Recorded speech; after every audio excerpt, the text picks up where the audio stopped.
સૌને જય સુરાપુરા દાદા। ઘણા સમય પછી હું આ વિડીયોમાં તમારું સ્વાગત કરું છું। મિત્રો, આજે માહિતી સાથે તમને જણાવી દઉં કે આપણે ગુજરાતની ભૂમિ પર રહીએ છીએ, ગુજરાતમાં રહીએ છીએ અને આપણા ગુજરાતમાં જ આવું પવિત્ર ધામ છે, પવિત્ર ભૂમિ છે જ્યાં વીર સુરવીર થઈ ગયા છે। તો મિત્રો, ત્યાં આપણે પહોંચી નથી શકતા। તો મિત્રો, આ સાઈડમાં વિડીયો જો મિત્રો શેઠ વિદેશથી યુરોપથી આ ભૂરીબેન મળવા આવેલા છે, દાદાના દર્શને આવેલા છે અને દાનભા બાપુ સાથે મીટિંગ પણ કરી હતી। તો મિત્રો, તમે વિડીયો આ જોઈ શકો છો। મિત્રો, શેઠ વિદેશથી જો દાનભા બાપુના દર્શન કરવા આવતા હોય તો આપણે ગુજરાતમાં રહીએ છીએ ને ગુજરાતની ભૂમિ પર જ આ સ્થળ આવેલું છે, તો આપણે કેમ નથી જઈ શકતા?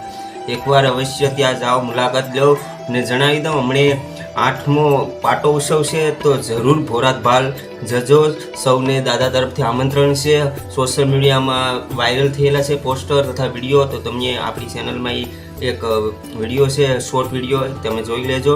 તો બસ ચેનલમાં જો નવા હોય તો સબસ્ક્રાઈબ કરજો। હવે તમારા કમેન્ટ કરેલા છે એ બધા હું સર્ચિંગ કરું છું અને એનો જવાબ, તમારા બધા સોલ્યુશનનો જવાબ એક વિડીયોમાં હું તમને જણાવવાનો છે। બધા પ્રોબ્લેમનું સોલ્યુશન કરું છું ને ફટાફટ તમને વિડીયો ટૂંક સમયમાં આવશે। એના માટે ચેનલને સબસ્ક્રાઈબ કરી નાખજો। જો સુરાપુરા દાદાને માનતા હોય તો કોમેન્ટ બોક્સમાં સુરાપુરા દાદા લખી નાખજો। અને મિત્રો, આપણું એક સપનું છે કે આપણે અત્યારે 8,000 લોકોની ફેમિલી છે સુરાપુરા દાદા પ્રત્યે લાગણી ધરાવનાર વ્યક્તિઓની। તો આપણે એક શોર્ટ થઈએ અને 10K સુધી પહોંચાડી દો એવી હું પ્રાર્થના કરું છું તમને સૌને। તો પ્લીઝ 10K પૂરા કરી દો, જેથી આ ફેમિલી બહુ મોટી બને અને આ દાનભા બાપુના જે કાર્ય છે તે આગળ જાય અને વધારે વાયરલ થાય। તો સૌને જય સુરાપુરા દાદા, અને હું અહીં વિડીયો પૂરો કરું છું।